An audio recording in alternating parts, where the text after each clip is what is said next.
Two. Ladies and gentlemen, welcome to another episode of the Big MX Radio Podcast. This episode is brought to you by Racetech. Did you know that Racetech suspension and engines are being implemented by some of the top factory teams in the pits in AMA Supercross? I've been sworn to secrecy. I can't even tell you who they are, but I can tell you that they're doing amazing work and they can do the same thing for you if you go ahead and order parts or service from Racetech. Rely on your local Racetech dealer and yeah, source those out. You can find that on their website as well. And yeah, Racetech, the gold valves, they've been revolutionizing the sport as a whole for well over 40 years. The gold valves themselves, they're in all four of the bikes that are my daily drivers. And yeah, you guys are going to want to enjoy the increased bottoming resistance and plushness of those gold valves. Go check them out today. That's Racetech, and you can save with mentioning Big MX Radio when you place your order. I am your host, Brad Gebhart. With me on the line, he is the voice of Riesenberg, Chris Riesenberg. Chris, how's it going? Oh, dude, it's nice to hear from you. It's been a while, Brett. It's been way too long. In fact, the last time we chatted, it was in a complete. I was in a different backdrop. And this is actually, I think this will actually be the last podcast that I do here, as I am on the move once again in the near future. But yeah, the last time we talked, in fact, I don't think we even did it for a podcast, was the emergence of this brand new motocross, the video game, coming to us. You're wearing the hat right now for those who are watching on YouTube. But yeah, like before we dive into AMA Arena Cross, race tech in general, 250 and 450 Supercross, maybe even some GNCC, let's talk about the video game. Yeah, I had a really, really cool opportunity come up, and I just kind of stumbled into it. A lot of people that may not know, I've been at Racetech for going on 14 years or something crazy. But prior to that, I worked on the MX versus ATV franchise, most notably helped with the James Stewart compound for Alive, and then prior to that, worked on the Reflex game as well as I started during MX versus ATV Untamed. Um, I've always been a gamer. I've always enjoyed creating content. For games, I was a level designer and then game designer at those studios or at Rainbow Studios back then with THQ. But I kind of had just gotten away from it, and I moved on and I stumbled into an opportunity, and it was really something that I couldn't say no to. And it was the guys were making motocross the game, and what it really is a team of the most badass creators that have ever modded things for the current games, basically taking other titles and making them what we've always wanted them to be, or at least maximizing their potential by creating content. Had all gotten together and put some funding together and had been working on this project called Motocross the Game. And when they told me about it, I was like, man, I don't have time to work on another project. And I mean, I've turned multiple opportunities down to rejoin the gaming space. And then I saw the team, and it is an all-star cast of people. It is some really ridiculously talented people. And I was like, I can't say no to this because their goal is finally to build the game that I've always wanted to build. The reason I left Rainbow Studios and THQ was they weren't building the motocross game I wanted. I want a realistic game. I want a game based on racing, realism, online racing with my buddies, battling, and realism, ultra hyper realism. It's just simple motocross. There's no bells and whistles or anything like that. It's just how do we do motocross right? And so, dude, I've been working on that project and I don't have time to do it, but I'm making time to do it because it's so cool. So I'm helping with some licensing stuff with that is, getting some of the real brands on board and such that, you'll start seeing announced. A few of them have been already, of course. As well as just kind of guidance, on the game design side, and then I'll be working on obviously a little bit of guidance on the marketing side. Unfortunately, it's not a full time deal for me just because I don't have time for it to be. Um, but it's a project that I really really enjoy, and then so I'm just helping assist that team of really really talented people. And I can tell you that we're getting close to our alpha version, where some of the supporters we did have a Kickstarter to help boost our funding. It is a fully funded project and they've been working on this thing for over a year. But in order to bring on some more senior staff and make sure that we execute the game that we want to make in a faster time frame, we did raise some additional funding with the Kickstarter that did fund successfully. And so some of the people that helped with that will actually get their hands on the alpha version, which I've had my hands on playing the game now. Um, they've released the whip video. I don't know if you guys saw it. If you didn't, go check out at Motocross the game on social media. It shows the physics a bit, but there's actually a bike in the game now, and not just the little stick figure physics. And it is feeling really, really, really sick. I'm where they're at already without implementing the rider physics yet. It's already awesome. No kidding. Yeah. Like from if the gameplay is what I think it's going to be, and if some of the like outside of gameplay pieces are as intricate as some of the videos we've seen, I think we're in for a real treat. I think people have been like the motocross industry or the community has been fiending for this ever since we got. Honestly, I think Alive was the last great video game that came out for this sport. Honestly, like I liked Alive. I spent a lot of time playing the Stewart compound. Like gameplay wise, I preferred Reflex. I don't know why. I just sort of like the it was on the exact same console. They were about maybe 2 years apart. But I just for myself, I liked the way Reflex played. And I think there's a lot of other people who sort of echo that, and that is echoed even in the comments. Or to this day, people just bring back Reflex. Well, you can't exactly do that, but we can do something similar to that, or we can do something. We can do the next best thing, which is create something new and amazing, and have it indoors, have it outdoors. And my question to you is there going to be a Moto 448? Well, I don't think we can recreate that because it's owned by THQ. So I think I might get in a little bit of trouble, but maybe I can convince them to let me make a new version of Moto 448 with a similar Yeah. style. I still absolutely enjoy making I didn't track. realize that, like playing the game. I obviously never no idea who you were at the time, and then yeah, we've done a dozen podcasts together. I had no idea the guy that I've been talking to designed this map that was quite challenging, especially with the when the track really starts to degrade down and the bumps get gnarly. For sure. Yeah, it's I've always struggled to actually build easy tracks. I like to build a lot of intricacies because I like to create line choice and balance and that side of things to increase racing. And I do want to step back and say, I mean, there has been a lot of really good motocross games, and there's a bunch out there right now that do a lot of things well, but they don't do hyper realism on a console. It's never been done. Like simulation type games never come to console.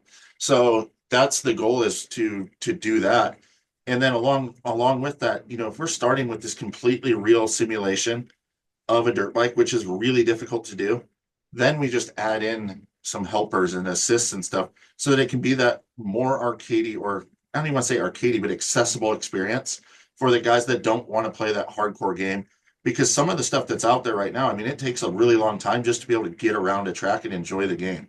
And we can't Yeah. have that going to console. Like we want people to be able to enjoy the game and make it accessible, but we need to focus first on the simulation and making that really good for the hardcore audience, because that is our target, is our core audience players that are going to really be diving into this thing and playing it for years to come and competing. This idea was birthed because of the competition tournament that they had at the EICMA show a year ago, and I mean there was a ridiculous amount of money up for grabs on the purse with that, and the guys were just like, we want to breed this competition, but in order to make the steps forward to do it even better, because they want to raise the bar, that's who they are as creators, they had to create their own game. So that's what they're doing. There you go. And where can people find more information? Where they can follow along with the story that's been so far? It's been exciting, and I'm champing at the bit. I honestly, you guys, like, I know it's coming out for consoles, but you guys might make me a PC gamer. Yeah, I mean, I will probably be playing on PC, but I don't know. I might have to dust the console off just because I really miss just sitting on the couch, chilling with my buddies, and a lot of Hmm. my buddies don't have a PC, and so they haven't been playing these motocross games. Like MX Bikes is a ton of fun. I play it daily, honestly. I really Hmm. enjoy it. It's a really fun game. Unfortunately, it has limitations. But if you want to find out more about Motocross the Game, it is at Motocross the Game on Instagram or motocrossthegame.com. Follow along. It's set to release this fall.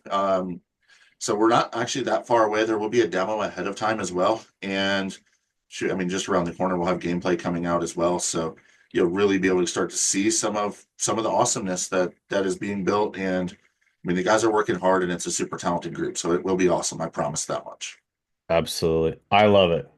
You know what time it is, though? It Time is is it? time to talk about AMA Arena Cross. It wraps up this weekend in Daytona.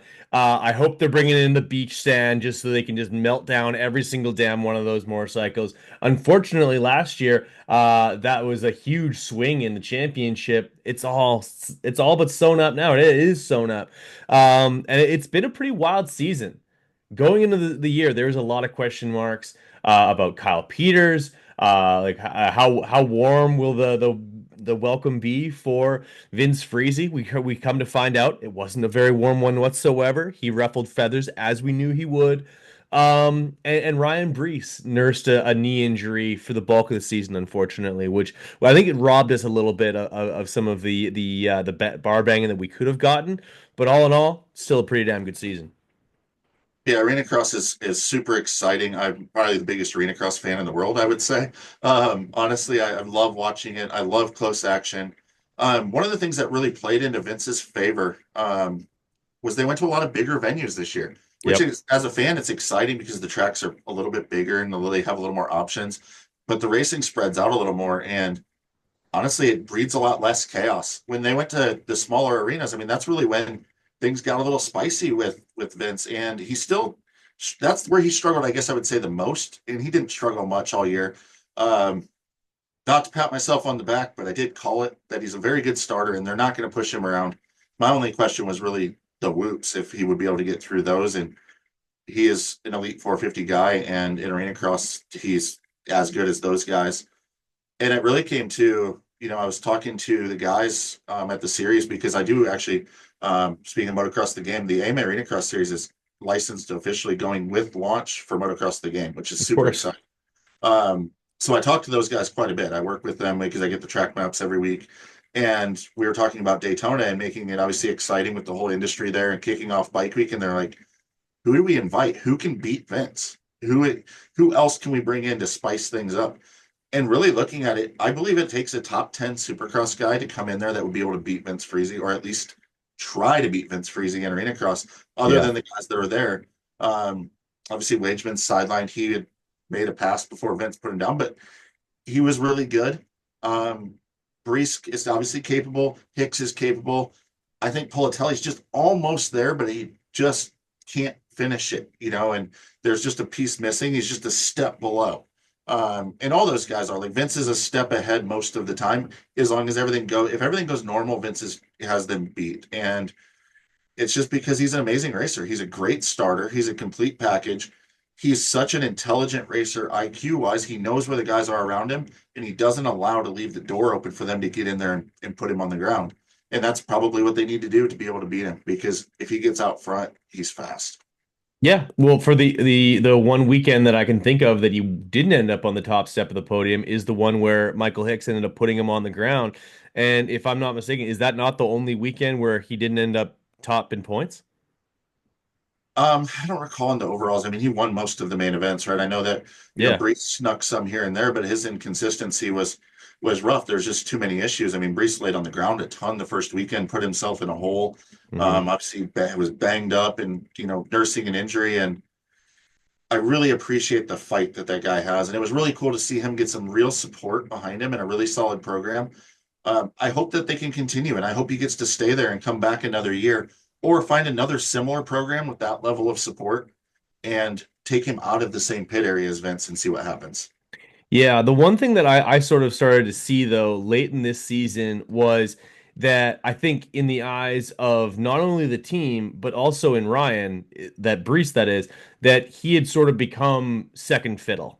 Like that he had sort of like there was a line drawn in the sand and this is our guy, this is Vince. He's on the 2025, you're on the 2024. This is our guy leading the championship. You're his support rider. You know what I mean? Like there was an A and B that was it was a very like definite line, and I think that eventually started to sort of wear on Ryan a little bit.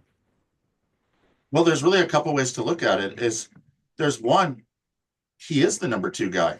he's getting beat. And so you can take that as for me. And I don't think that's what he does. I don't think that's what he did. I believe, and this will carry into next year, I believe as well, whether he's on the same program or a different one. And that is, I'm going to show you that I'm Yeah. the number one guy, that I'm worth it.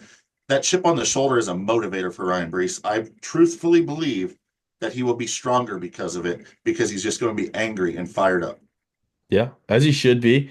Is there anybody else that sort of like impressed you throughout the year? You talked about Austin Politelli. I think he took a step forward. Unfortunately, I think the rest of the series did as well. I think this year might have been the best Austin Politelli we've seen. It was just happened to be on the same year where we saw Michael Hicks take a step. Although, and like Michael Hicks is not a guy who we've seen in this series on a regular basis. He was in the GT series for the longest time. He was a full-time guy this year. Same thing with Ryan Brees. I think he took a step forward, and then you have the ultimate step forward in Vince Friese, which is the likes of a talent that we haven't seen in arena cross for quite some time. Yeah, I mean, it shows right away that the bar was raised from the early rounds. I mean, look at the struggles of Kyle Peters and against these guys. And I don't think Peters got worse by any means. No. Everybody else got better. And honestly, the series as a whole took a step up this year. There was more depth and more competition for longer. Unfortunately, guys did start to fall down with injuries and such, like Noah Viney, for instance, and Robbie Wageman and whatnot. And it does thin out. But as a whole, yeah, I think Austin stepped up huge. If this was a year ago, I think he's winning main events more often. And this year, Vince and Brees and Hicks are just absolutely amazing talents. And the strength of the series moving forward, I mean, those guys are making a lot of money and it's starting to get out a little bit. So I think you're going to see it continuously growing. Yeah, as you have a ton of people signing up and watching Arena Cross All Access all summer or all winter long. Um, like it's funny, 2 years ago they introduced the two-stroke class. They went pre-mixing all the time. Smash cut 12 months later, we're all electric. Like that support class, whether it's mixing gas or not, those guys haul ass, and people are in the stands to watch it. Yeah, it's been a neat experiment. I really like the Clash for Cash just because it does get, again, some more talented guys on the starting line and also some cool stories to watch. I've really been actually, speaking of impressed, I've been impressed with Quanah Humphrey. That kid Yep. is really fast, really aggressive, and really exciting. And honestly, dude, his whoop game is really solid for not being a very big dude. Nope. Yep. He comes off as like he's hanging out, having fun, which I do think he's doing. But the kid is obviously putting in some work too because he's had a marked improvement. And dude, he's challenging guys. Vogel's a former Supercross champion, and Michael Hicks is one of the baddest dudes I've ever seen race arena cross. And he's sitting there banging bars with those guys. That is awesome. No, it certainly is. So, what do you expect to see in Daytona this weekend? So a little secret, the beach sand is not coming back. They are hauling in clay. I have the track map. It actually looks really cool. I think it'll be a lot of fun there. I do know some guys are going to come in and mix it up with the regulars. I don't know if you remember last year, Josh Bose jumped in. I think he qualified second in Yep. the sand. Privateer out of Minnesota. He's been training down in Florida, and I just saw right before we jumped on here that he's going to mix it up with the guys again. And he's always spicy. He's got a ton of speed. Really fast guy. Um, just we'll see. He doesn't do a lot of arena cross, so we'll see how he can put it together. And then I like amateur upstart Jordan Renfro. I know is jumping in on Friday night, and I believe he said he's going to put some people in the cheap seats, so that should be pretty exciting. I always like when guys jump in and race. We'll see Preston Taylor jump back in again, which we don't see him in the series all the time. So, some of those stories are fun to watch. I don't think those guys are necessarily coming in to battle Vince Friese, but they'll fill out the field, and then hopefully we get a few guys that'll try to do the double and do the Supercross and Arena Cross in the same weekend, especially without the beach sand being there. It's a little easier on equipment. So in a more natural environment, I think that we have a chance to see more of those guys.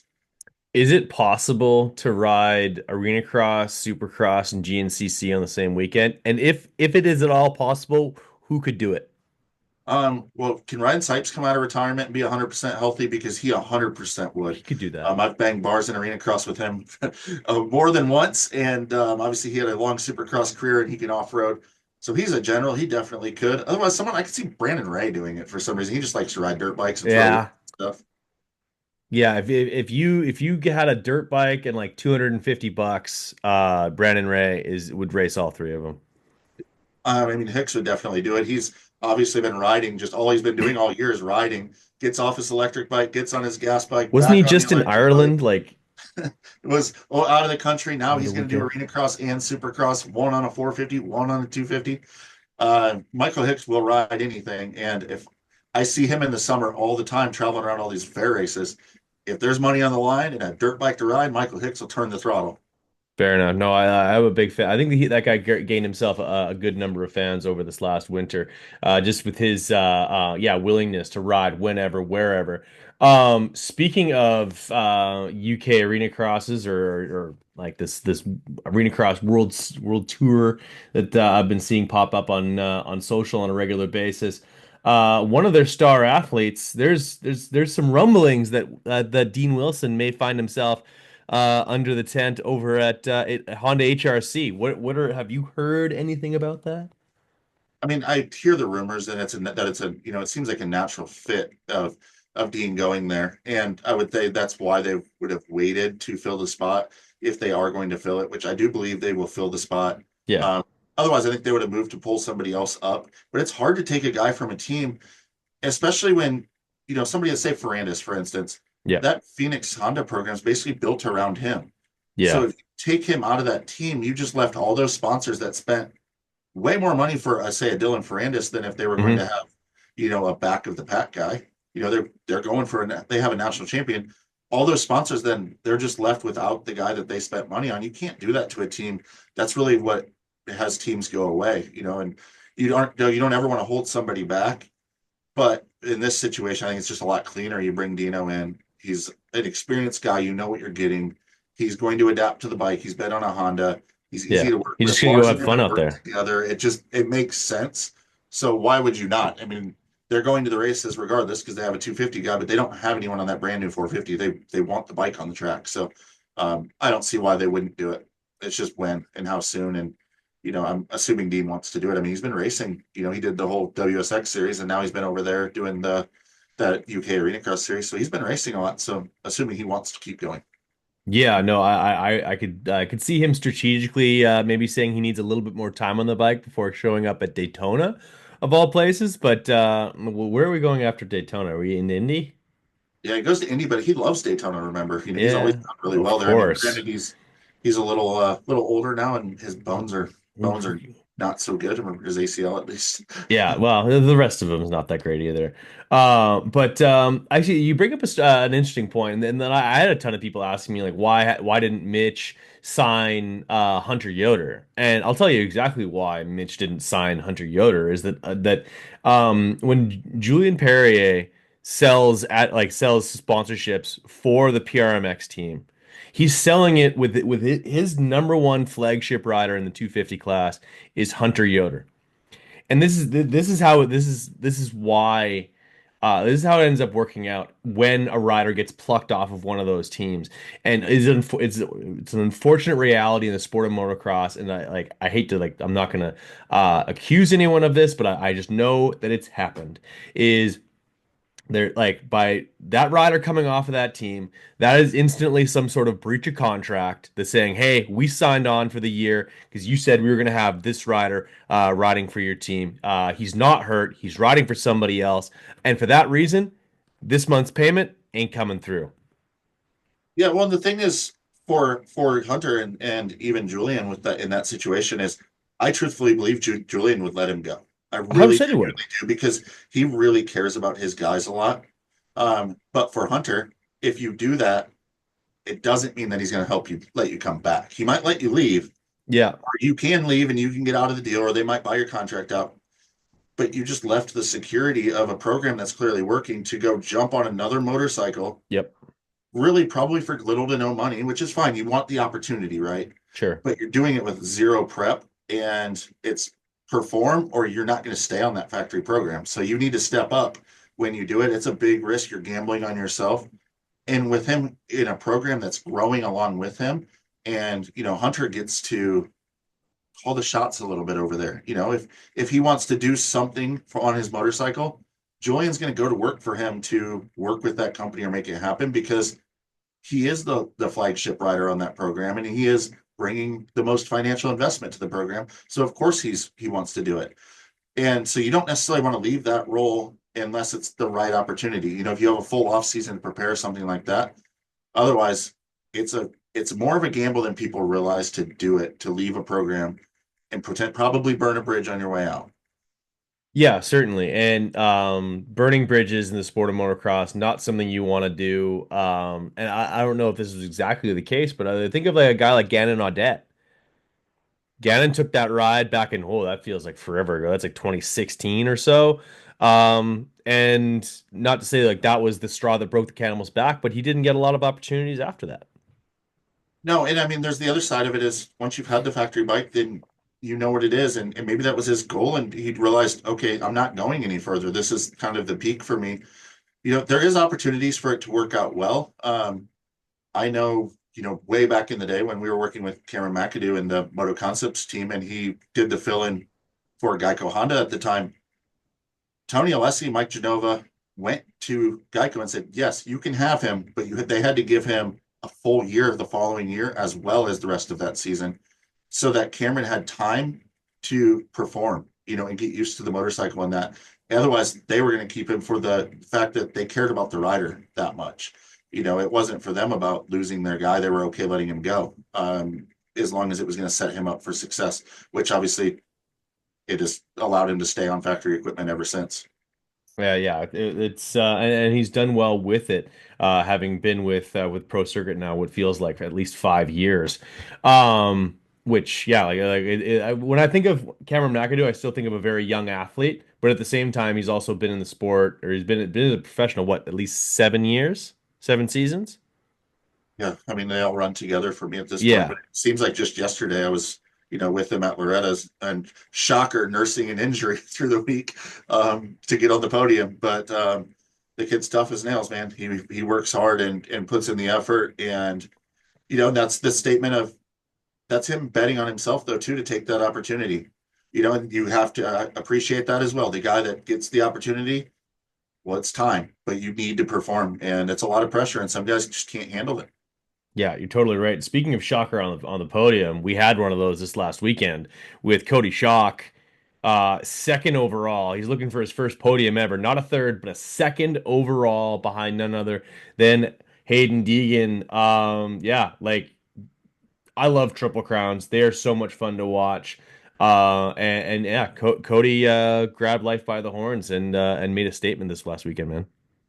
Yeah, I mean, I really like those stories. You know, the story of Cody Schock, or you know, we're seeing it a little bit with Lux Turner, or with Weston Pike back in the day. The guys that have built themselves into champions, and not the guys that have just always been there and that you expected.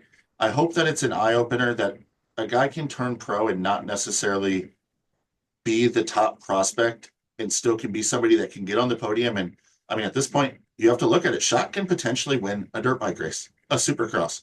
He is that good. Cody Schock is just a podium threat every single weekend. He is proving it to himself, I think, as well. And with that comes confidence. And with that comes better results for the team. Guess what comes with that? More funding, more experience for them to build better motorcycles, more opportunities for him, whether he goes or stays. He's got a long commitment with Club MX. Hopefully, they're able to actually hold on to him. It sounds like, you know, they've had troubles in the past of even with commitments and guys still leaving. So Yeah. for their program, you know, he's built himself there and they've grown together. So hopefully that works out. Certainly. So I just got off the phone with Brent Duffy, who is spinning the spanners for Hayden. Um, he's wrapping this championship up, right? I mean, I didn't think it would be this close. And No one fellow did. Iowan Duff Life, we were in across together back in the day. Actually, Hell love yeah. the dude. But I don't see him how he can't do it. He's the most consistent guy. I thought he would just outright be the fastest guy, but really that hasn't been his strength. But yes, absolutely. I think This last weekend, he was the fastest guy. he was the fastest guy most consistently. Yes. Yeah, Uh, absolutely. you know, and now Juju's banged up, it sounds like a bit. Obviously, Jordan Smith is He out of dislocated his it. shoulder. He And banged up a little bit. He dislocated his shoulder and still rode to a sixth. yeah, talk about gnarly, tough. Yeah. And really, again, talk about not being a prospect. He really wasn't until the last minute of his amateur deal, and holy crap, has he turned into a great one. He And rode then prospects, Suzuki's in 2018. yeah, yeah, I remember on TMs at some point on mini That's bike. even yeah. Like if your amateur career includes Suzuki and TMs, but like not ironically, that's you were off the radar, so to say. Yeah, I mean, and the kid he's obviously tough and very good. And then there's not enough awesome things to say about Cole Davies, right? Like Right. he is impressive. He is He fast. looks His whoop game strong. is so sick in the whoops, man. It is not something that we see out of rookies anymore these days. It is so refreshing to me as somebody that really, really likes the whoop game a lot. I mean, I specialize it in business. We spend so much time on it. And it's nice to see a kid come in that actually can hit the whoops and not just hit them like out of control fast. His technique is dialed in them as well. It's super refreshing. I mean, the kid is the full package, mentally tough too. Like he's not making all the rookie mistakes. He's really, No. he doesn't compound mistakes like most rookies do. He's really well put together as a racer already for being so young. And that's the one thing I'd be scared of if I'm Hayden is he's only getting better race after race. Think of how much experience percentage wise that he's gaining. Hayden has 2.5 years of experience in Supercross. He only can improve so much where Davies can keep improving pretty rapidly right now.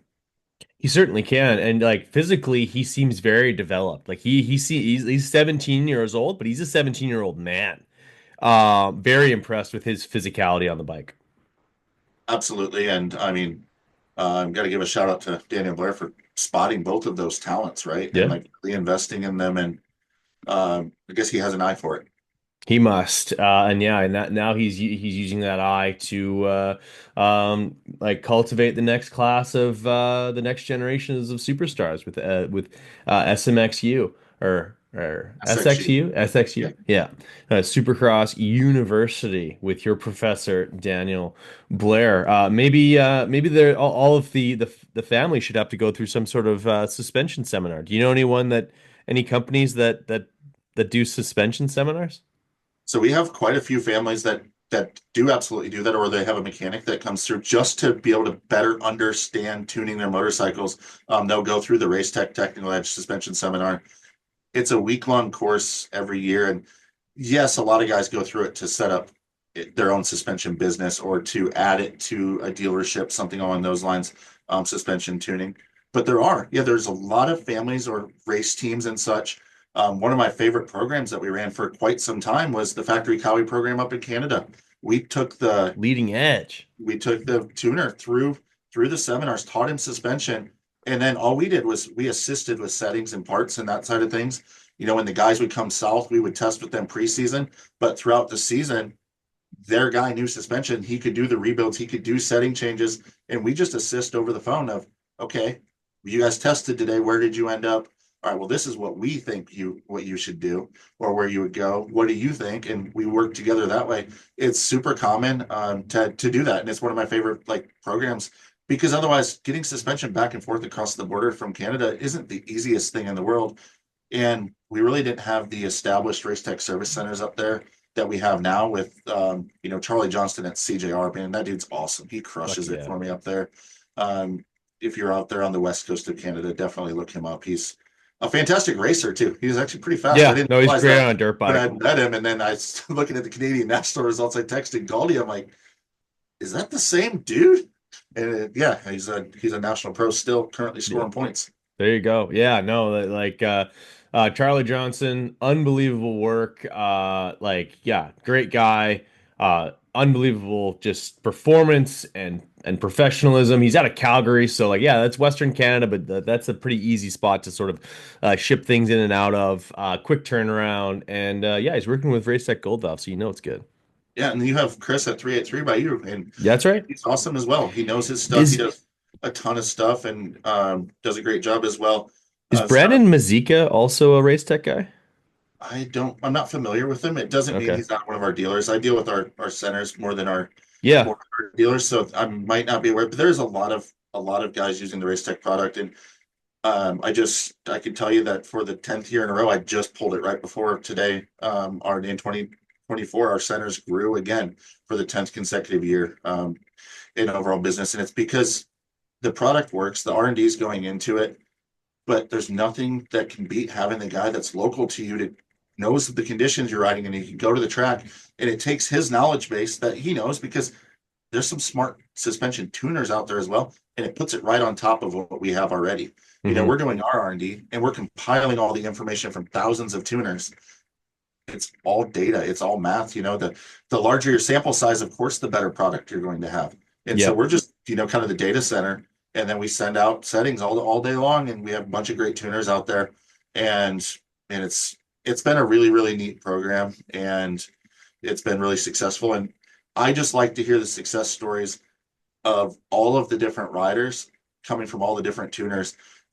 I'll have a podium at like Loretta's. It'll be a suite, but it's three different tuners, but they're all on gold valves. It's so sick. It's really, Yeah. really neat that we can have that big of an impact. Yeah, certainly. And like, so if someone's listening to this right now and they would like to participate in the suspension seminar and get themselves started, not only to work on their own stuff, but maybe create a business for themselves, how do they go about doing it? So if you would want to log on to racetech.com and you can go to the seminars tab to get all the information on it. They're in the fall of every year. We haven't set the dates yet actually for 2025. But if you want to, you can actually send an email to sales@racetech.com and Christy will get you on the mailing list. So when the dates are announced, she'll actually just email you and say, hey, the dates are announced to get signed up. We do typically sell the suspension one out completely. So you definitely don't want to wait too long to get on that. We do cap it because we want to make sure that you have an actual good experience and actually learn when you're done and when you leave. And honestly, I can tell you this much: guys that have been doing suspension for years, it's always a little tough to get them to come to the seminar the first time because they're like, "Well, I know what I'm doing. I've been doing it a lot of times." Yeah. I don't remember that way, but there is definitely a lot. It's really funny when they leave and then they come back again the following year because they actually learned so much. They wanted to come back to retain more of the information because it was obviously learning too much Yeah. in 1 week. So that's there's no better testament for how good the program is when each year there's multiple guys that are taking it over and over again. So I mean, we make our techs at the shop go through it every year still at this There you point. go.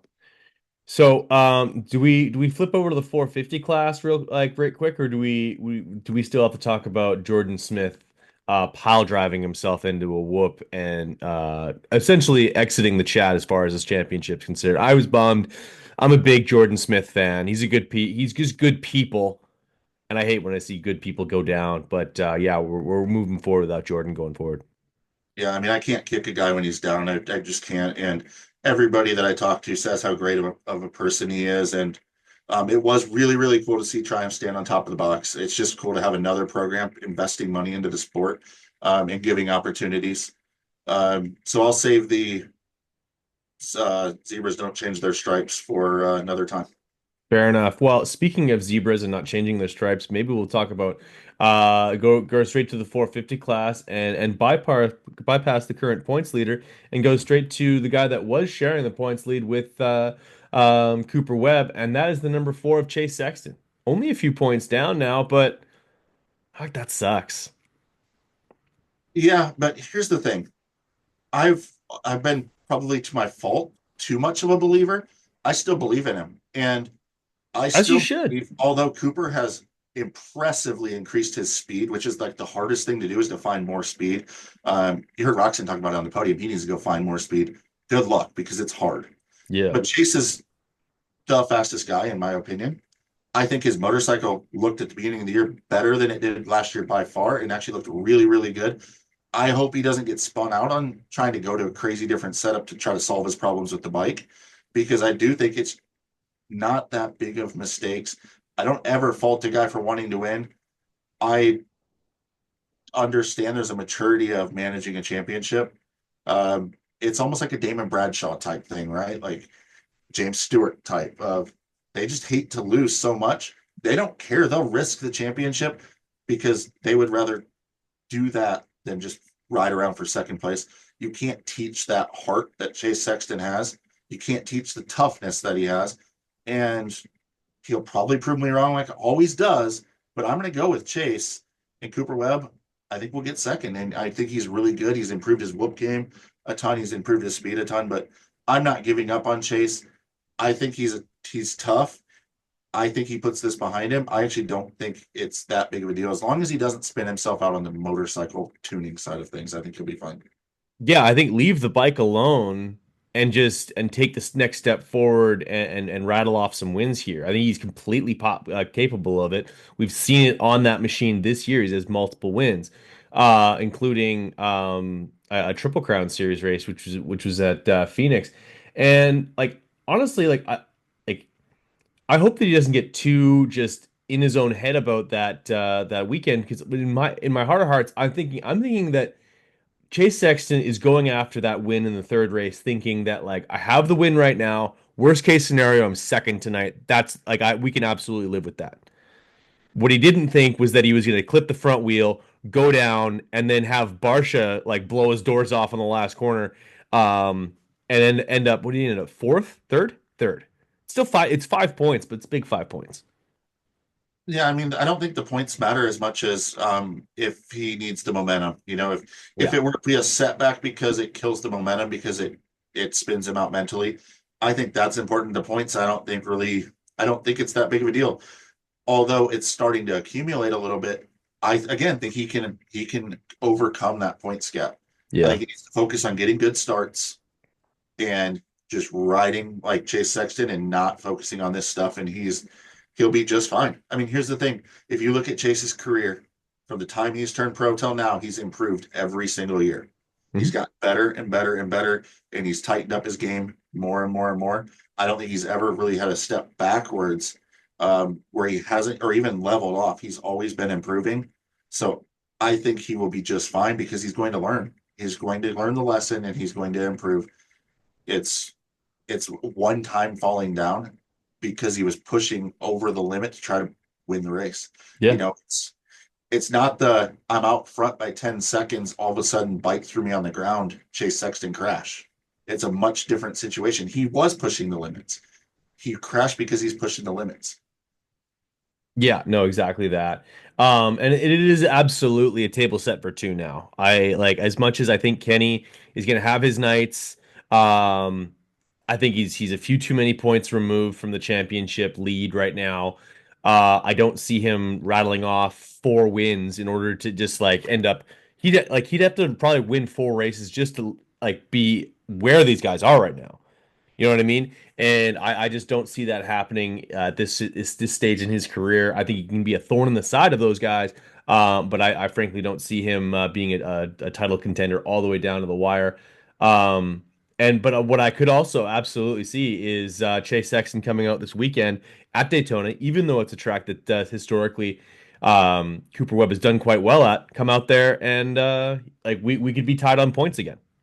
Yeah, I mean, Chase Sexton's a great dirt bike rider, so that's Daytona. You have to be good on a dirt bike, period. And it's really, as difficult and demanding as it is, the way that the ruts form up and you can lose a lot of time fast because there is a lot of follow the leader sections because of the deep inside ruts. So the start is obviously always important. It's actually more important there, I believe, too. And it's a really tight right hand first turn 180 this year. So I think that's the important part is he gets out of the gate good. And I think he could win. I think Kenny can win. I think Cooper can win. Um, Kenny has been very, very impressive. I think the other hard part for him is now we're east. And the thing with Yep. the East Coast, the dirt breaks down more. And what happens is the whoops become more jumpers or edgy to where at least you can't go just blowing by guys in them because Roxon's a bad dude in the whoops and he makes up a ton of time in the whoops traditionally. Um, and he's very consistent doing it. That's the other thing about it. Like Chase can go fast through the whoops, but he gets a little loose and sketchy and edgy. Whereas like a Jason Anderson is really fast consistently in the whoops, like staying straight, and that's what Roxon does. So he's not going to have that advantage as often on the East Coast tracks. I think him getting a win or even a couple of wins would still be a really successful year for Ken. He's improved over what he's ever done on the Suzuki. He's been really solid, and those guys stepped their game up, and he's stepped up to stay with them. But I do think he's just a tick below, and you can't out consistent Cooper Whip. Like that's the problem. Otherwise, if it was just him and Chase, I think he has a chance because he can out consistent Chase Sexton. But I just you can't play that game against Cooper because he's also very consistent. Fair enough. Before I let you go here, we've been flip-flopping back and forth now in the middle of the season. We always get an East round, a West round, an East round, or a West round. We're going back to 250 East. Last time we left that series, we had a little bit of a bad taste in our mouths, and the fact that that race just ended weird. You have uh, Cameron McAdoo like full on like starfished at the end of the whoop section, a red flag. And honestly, when it got red flag, I'm like, oh, this is Levi all day long. This is Levi. Like he that all of the pressure in the world gets put on Max there, and all of the opportunity in the world is Levi's, and he pounces on it, and he gets the win. Like puts himself a little bit closer to the points lead, but it'll still be Max Anstey at a track where I can't help but think he does well there. I mean, Max has, in my opinion, been the class of the field. I mean, he showed it with the massive gap he had in the main event. So I don't think it matters what track he goes to. And the guy knows how to ride sand and he knows how to ride outdoors and he knows tough conditions. I think that bike setup's very broad as well. Like it's not like Star goes to a track ever and they're just way in left field on setup. Like they're always in the right spot, of at least in the window. It seems like their window is really broad. So you know that his bike's going to be good. Max's starts have been dialed. He's older mentally, just he seems right where, he believes he should be winning this. I think Yeah. he's right there. The question comes to Kitchen, and I don't think it's changed. Zebras don't change their stripes again. If he gets a good start, he's competitive. He doesn't get a good start, he's not. What the heck was like? He's got to up his game. He's either got to start nailing every single start and go train with Michael Essie and get the starts, or he's got to figure out how to pass riders. Period. It's you're not going to win a championship starting in eighth and staying in eighth place. It doesn't work. Um, and Max is going to take advantage of that every single time because he's going to get enough of a lead to where he doesn't have to win the races anymore. He can be consistent, and I don't think that's going to be an issue for Max at all. No, certainly. When I see Max Anstey right now, I see 2017 or yeah, 2017, 2018